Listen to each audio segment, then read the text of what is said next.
ஓம் சாய்ராம். இன்னைக்கு புதன்கிழமைங்க.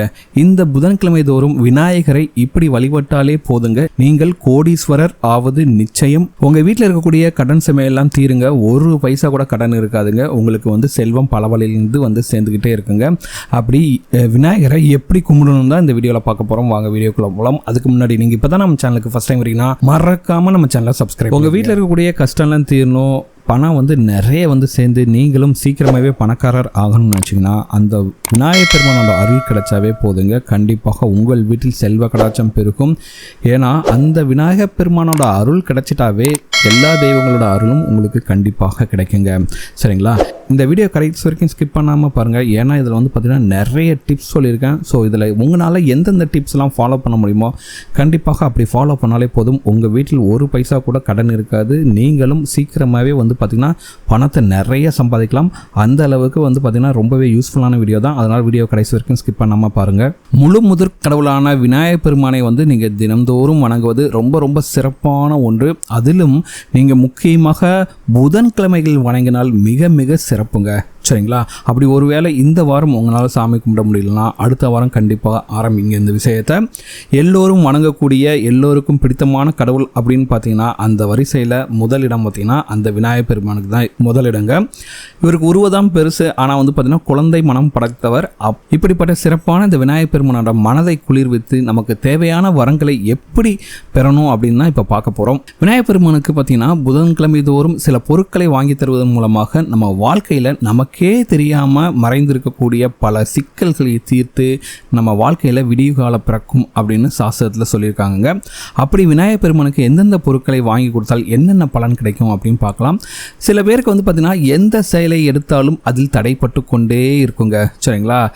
எது தொட்டாலும் அதில் ஏதாச்சும் ஒரு நெகட்டிவாக தடைப்பட்டுக்கிட்டே இருக்கும்.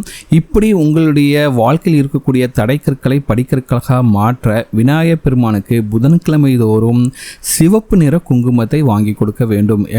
குங்குமம்னா என்ன 1 கிலோ 2 கிலோலாம் வாங்கி தரணுமா அப்படின்லாம் நினைக்காதீங்க. உங்களால் முடிந்த அளவுக்கு குங்குமத்தை ஒரு 10 ரூபா பாக்கெட்டாக இருந்தால் கூட சரி, அதை அந்த விநாயகர் பெருமானுக்கு கோயிலில் போயிட்டு வாங்கி கொடுத்துட்டு மனப்பூர்வமாக நீங்கள் எடுக்கிற காரியமெல்லாம் பார்த்தீங்கன்னா சக்ஸஸ் ஆகணும் அப்படின்னு மனப்பூர்வமாக வேண்டிக் கொள்ளுங்கள். அதில் எந்த ஒரு தடை இல்லாமல் நீங்கள் கண்டிப்பாக ஜெயிச்சிருவீங்க. சரிங்களா? இப்போ பார்த்தீங்கன்னா நிறைய பேர் வேலைக்கு போயிட்டு இருப்பாங்க, அவங்களுக்கு ப்ரொமோஷன் இருக்காது. நிறைய பேர் தொழில் பண்ணிட்டு இருப்பாங்க, அதனால் அதில் எந்த ஒரு முன்னேற்றமும் இருக்காது. ஏதாவது ஒரு ரூபத்தில் பிரச்சனை வந்துக்கிட்டே இருக்கும். வேலைக்கு போகிறவங்களுக்கு வந்தால் ப்ரொமோஷன் இருக்காது, மேனேஜர் டார்ச்சர் அப்படி இப்படின்னு நிறைய இருக்கும். தொழில் செய்கிறவங்களுக்கு பார்த்தீங்கன்னா வருமானம் கம்மியாக இருக்கும். அங்கே பார்த்தீங்கன்னா தொழில் செய்கிற இடத்துல வேலைக்காரங்க ஏதாச்சும் பிரச்சனை பண்ணுவாங்க. இந்த மாதிரி உங்களுக்கு நிறைய பிரச்சனைகள் இருக்குது அப்படின்னு நீங்கள் நினச்சிங்கன்னா, உங்கள் வியாபாரத்தில் உங்களுக்கு அதிக லாபம் கிடைக்கணும் அப்படின்னு நீங்கள் நினச்சிங்கன்னா, உங்களுக்கு ப்ரொமோஷன் வேணும் அப்படின்னு நீங்கள் நினச்சிங்கன்னா, உங்களுடைய வருமானத்தை தடுக்கும் தடைகளை எல்லாத்தையும் நீக்குவதற்காக விநாயகர் பெருமானுக்கு புதன்கிழமை தோறும் அருகம்புல்லும் வெல்லமும் வாங்கி கொடுக்க வேண்டும். சரிங்களா? இதெல்லாம் கொண்டு போயிட்டு கோயிலில் வாங்கி கொடுத்தீங்கன்னாவே போதும். அவங்க அந்த விநாயகர் பெருமானோட பாதத்தில் வச்சுட்டு அவங்க உங்களோட பேரை சொல்லிட்டு முடிஞ்சால் ஒரு அர்ச்சனை கூட பண்ணிக்கோங்க. இல்லைனா வாங்கி கொடுத்துட்டு நீங்கள் கையெடுத்து அந்த விநாயகர் பெருமானை மனதார வேண்டிட்டு வாங்க. கண்டிப்பாக உங்களுக்கு இருக்கக்கூடிய பணத்தடைகள் எல்லாமே நீங்கிட்டு நிறைய காசு உங்களுக்கு சேர்ந்துக்கிட்டே இருக்குங்க. வேலையில் இருக்கவங்களுக்கு கண்டிப்பாக ப்ரொமோஷன் கிடைக்கும். சரிங்களா? இப்போ பார்த்தீங்கன்னா நிறைய பேர் பணத்தை சம்பாதிச்சுருவாங்க. ஆனால் அந்த பணம் பார்த்தீங்கன்னா தேவையில்லாமல் செலவாகும். ஒரு மெடிக்கல் செலவாகும், இல்லை ஏதாவது தண்டத்துக்கு செலவாகினே இருக்கும். திடீர்னு பைக் பார்த்தா ரிப்பேர் ஆகும், கார் பார்த்தா ரிப்பேர் ஆகும். இந்த மாதிரி இருக்கவங்களுக்கு உங்கள் வீட்டில் இருக்கக்கூடிய சம்பாதித்த பணத்தை உங்கள் வீட்டில் வச்சுக்கணும், உங்கள் வீட்டில் சேரணும் அப்படின்னு நீங்கள் நினச்சிங்கன்னா, உங்கள் வீட்டில் இருக்கக்கூடிய விநாயகர் சிலைக்கு அல்லது அங்கே ஃபோட்டோ வச்சுருந்தா அந்த ஃபோட்டோக்கோ ருத்ராட்ச மாலையை அணிவிக்கலாம். ஆனால் முக்கியமான ஒரு விஷயம் என்னென்னா, வாரம் ஒரு முறை அந்த ருத்ராட்ச மாலையை எடுத்து பசும்பாலிலோ அல்லது பன்னீரிலோ ஊற வைத்த பின் அதை காய வச்சுட்டு அந்த மாலையை எடுத்து விநாயகருக்கு அணிவிப்பது மிகவும் சிறப்பானது. சரிங்களா? அடுத்ததாக பார்த்தீங்கன்னா, லக்ஷ்மி தேவியோட இருக்கக்கூடிய விநாயகர் திருவுருவ படத்தை உங்கள் வீட்டில் இருந்தால் ஓகே. அப்படி இல்லைனா லக்ஷ்மி தாயாரோடு இருக்கக்கூடிய விநாயகர் திருவுருவ படத்தை உங்கள் வீட்டுக்கு வாங்கிட்டு வாங்க. அப்படி வாங்கிட்டு வந்த விநாயகர் படத்துக்கு முன்னாடி புதன்கிழமை தோறும் அருகம்புல் இருக்குது பார்த்தீங்களா, அந்த அருகம்புல்லை கொஞ்சமாக வச்சுட்டு உங்கள் வீட்டில் செல்வம் பெருகணும், கடன் சுமையெல்லாம் இருக்கக்கூடாது, நீங்களும் மற்றவங்க மதிக்கிற மாதிரி ஒரு நல்ல நிலைமைக்கு வரணும் அப்படின்னு நீங்கள் மனதார வேண்டிக் கொண்டு அந்த அருகம்புல்லை என்ன பண்ணுறீங்கன்னா ஒரு சிவப்பு நிற துணி எடுத்துகிட்டு அதுக்குள்ளே வச்சுட்டு அதை மடித்து வச்சுட்டு நீங்கள் பணம் வைக்கக்கூடிய பீரோலையோ கல்லாப்படியிலோ வைத்தால் உங்கள் வீட்டில் பண வரவிற்கு எந்த ஒரு குறைபாடும் ஏற்படாது. சரிங்களா? இதை விட முக்கியமான ஒரு விஷயம் வந்து என்னென்னா, உங்கள் வீட்டில் விநாயகர் சிலை இருந்துச்சுன்னா அதுக்கு தினந்தோறும் 2 ஏலக்காய் நைவேத்தியமாக படைச்சிட்டு வந்தீங்கன்னா உங்கள் வீட்டில் வந்து பார்த்திங்கன்னா செல்வ கடாட்சம் பெறுவீங்க. சரிங்களா?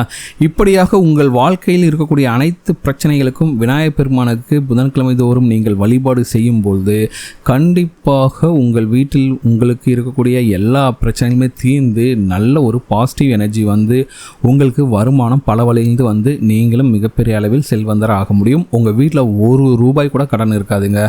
அந்த அளவுக்கு சக்தி வாய்ந்த பரிகாரம் தான் இது. கண்டிப்பாக நம்பிக்கை இருக்கிறவங்க கண்டிப்பாக செஞ்சு பாருங்கள். இதில் ஒன்றும் பெரிய செலவெல்லாம் கிடையாது. அந்த விநாயகர் பெருமானை புதன்கிழமை தோறும் மறக்காமல் கும்புறவங்க எல்லாருக்குமே கண்டிப்பாக அந்த விநாயகர் பெருமானோட முழுமையான அருள் கிடச்சி அவங்க வீட்டில் செல்வ கடாட்சம் பெருகி அவங்க வந்து பார்த்திங்கன்னா கூடிய விரைவிலேயே வந்து பார்த்திங்கன்னா அவங்க பெரிய அளவில் பணக்காரராக. நார்த் இந்தியாலாம் வந்து பார்த்திங்கன்னா அந்த விநாயகர் பெருமானோட கோயிலுக்கு போயிட்டு காசு பார்த்திங்கன்னா அவ்வளோ தூரம் அவங்க வந்து கோடிக்கணக்கில் வந்து நன்கொடை கொடுப்பாங்க. ஏன்னா அந்த அளவுக்கு அங்கே வந்து விநாயகர் பெருமானோட பக்தி வந்து பார்த்திங்கன்னா ஜாஸ்தி. நல்லா கவனித்து பாருங்கள், நார்த் இந்தியாலாம் பார்த்திங்கன்னா விநாயகர் சதுர்த்திலாம் எப்படி கொண்டாடுறாங்க அப்படின்ட்டு. ஸோ அந்த அளவுக்கு சக்தி வாய்ந்த கடவுளுங்க விநாயகர் பெருமான். அவரை வந்து நீங்கள் மனப்பூர்வமாக வேண்டி உங்கள் வீட்டில் இருக்கக்கூடிய கஷ்டம்லாம் தீரணும்னு நினச்சி நீங்கள் வந்து வேண்டிக் கொள்ளும்போது கண்டிப்பாக அந்த விநாயகர் பெருமானோட முழுமையான அருள் கிடைக்கும். விநாயகரோட அருள் கிடைச்சிட்டாவே போதுங்க, உங்களுக்கு எல்லா தெய்வங்களுடைய அருளும் கண்டிப்பாக உங்களுக்கு கிடைக்கும். அந்த அளவுக்கு சக்தி வாய்ந்த ஒரு தெய்வம் தான் அந்த விநாயகர் பெருமான். குழந்தை மனம் படைத்த அந்த விநாயகர் பெருமானை நீங்கள் மனதார வேண்டிக் கொள்ளும்போது உங்களுடைய மனக்குறைகள் எல்லாத்தையுமே நீக்கிட்டு உங்களுக்கு தேவையான சகல சம்பத்தையும் சகல ஐஸ்வர்யங்களையும் கொடுத்து உங்களை வந்து ஒரு நல்ல நிலைமைக்கு அந்த விநாயகர் பெருமான் கண்டிப்பாக கொண்டு வந்து விடுவார். கண்டிப்பாக அவரை மனப்பூர்வமாக வேண்டிக் கொள்ளுங்கள். அவர்கிட்ட வைக்கக்கூடிய எல்லா வேண்டுதலுமே கண்டிப்பாக நிறைவேறும். இப்போ சொன்ன மாதிரி செஞ்சுட்டு வாங்க. உங்கள் வீட்டில் வந்து செல்வ கடாட்சம் பெருகும். பணமெல்லாம் பார்த்திங்கன்னா நிறைய விதத்தில் வந்துக்கிட்டே இருக்கும். கடன் சுமையெல்லாம் தீரும். கண்டிப்பாக உங்கள் வீட்டில் செல்வ கடாட்சம் பெருகுங்க. இந்த வீடியோ உங்களுக்கு பிடிச்சிருக்கும் நம்புகிறேன். இந்த வீடியோ உங்களுக்கு பிடிச்சிருந்தா மறக்காமல் நம்ம சேனலை சப்ஸ்கிரைப் பண்ணிங்க. இந்த வீடியோ பற்றின உங்களோட கமெண்ட்டில் கமெண்ட் பண்ணுங்கள். இந்த வீடியோவை கண்டிப்பாக உங்கள் ஃப்ரெண்ட்ஸோட ஷேர் பண்ணுங்கள், லைக் பண்ணுங்கள், கமெண்ட் பண்ணுங்கள், ஷேர் பண்ணுங்கள்.